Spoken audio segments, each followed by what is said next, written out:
Hey guys, my name is Sasha, and from the very beginning of my life, I was taught that being gay was bad. I've never been educated and never even heard of gay people until middle school. That's when all the jokes about gay people started to come in with a very negative connotation to them, which made me think that being gay is awful. Not only gay bullying wasn't discussed in my school, but was actually supported by some of the teachers. I remember we had a subject called Safety of Living, which basically told you everything that you need to know, all the common sense things, like how to act in case of a fire, or how to survive when you're all by yourself in the forest surrounded by dancing bears, which is very important in Ukraine, and also health risks and how to avoid them, and that included HIV. That's where the gay people came in, with my teacher saying that mostly gay people have HIV. Everyone in the class started laughing like, hee, gay people, but I wasn't the one laughing. I was 11.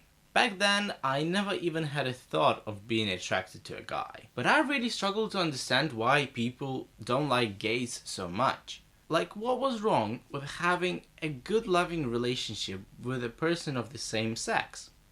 And that's when I started to do my research. Back then, I was already watching mainstream YouTubers. So I remember I was watching PewDiePie, I was watching Superwoman, and I was watching The Ellen Show.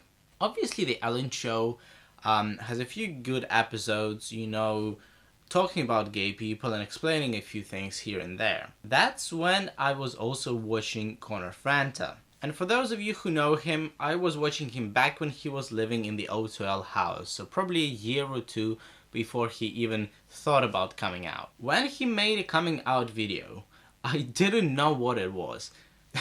I actually, guys, I remember when I saw his video titled Coming Out, I thought that he was moving the house.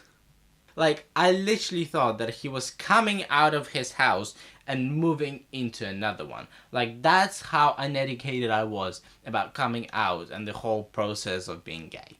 And when I saw his video, with him, talking about his life and talking about how really difficult he felt about telling people that he was gay, that's when I knew that it's not the gay people who are in the wrong here, it's the society and the media back then portraying that gay people are wrong. And they are the ones who deserve to be responsible for bullying, not gay people for being gay. If you are curious, I did meet Conor Franta at one of his meet and greet events in Birmingham, and he was just the nicest person ever. I mean, guys, just look at this picture of us hugging. And like, just from his facial expression on this picture, you can see how adorably sweet he is. Then I started watching the one and only Tyler Oakley. And he was just so nice and cheerful that I thought, how in the world would you want to slap this beautiful, adorable face for being gay? Like, that is just crazy. Then Troye Sivan followed with his Blue Neighborhood trilogy, which shook me to my core. If you're a gay person and you haven't watched it, it only takes 10 minutes to watch his 3 music video. Go watch it. I'm telling you, you have to watch it. It's so good. Link in the description, fam. Go and have a look. I'll even bother to put a link in the description for you. Finally, there was a smaller YouTuber, and I don't blame you if you don't know him.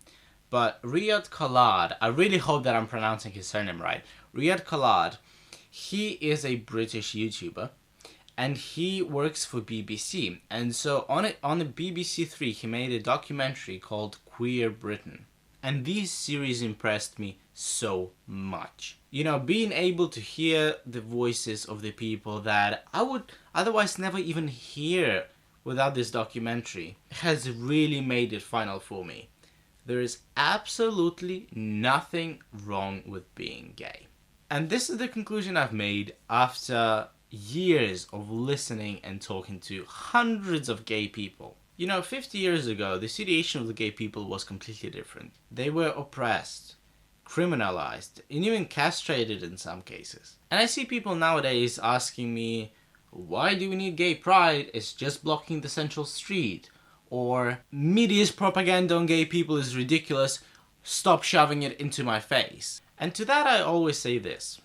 Maybe 50 years ago, people didn't have any knowledge that gay people weren't mentally ill.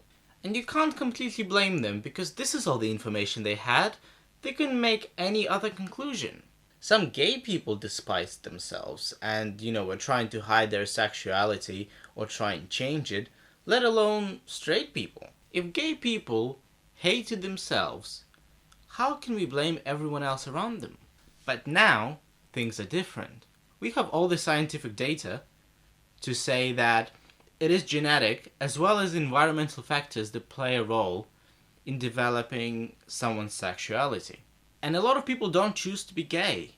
They just are. This information is everywhere nowadays. Internet, TV series, documentaries, books. Hell, this is what gay prides are for people to look at it and ask, why do they have them? Why is it so important? What's the issue with that?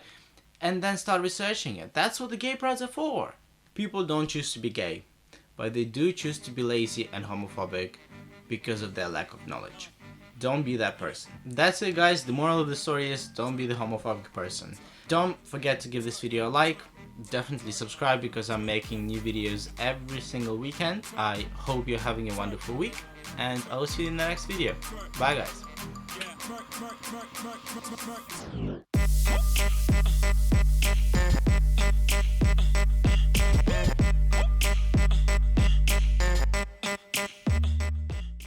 Bam! This is the kiss of love from me. Mwah. To you.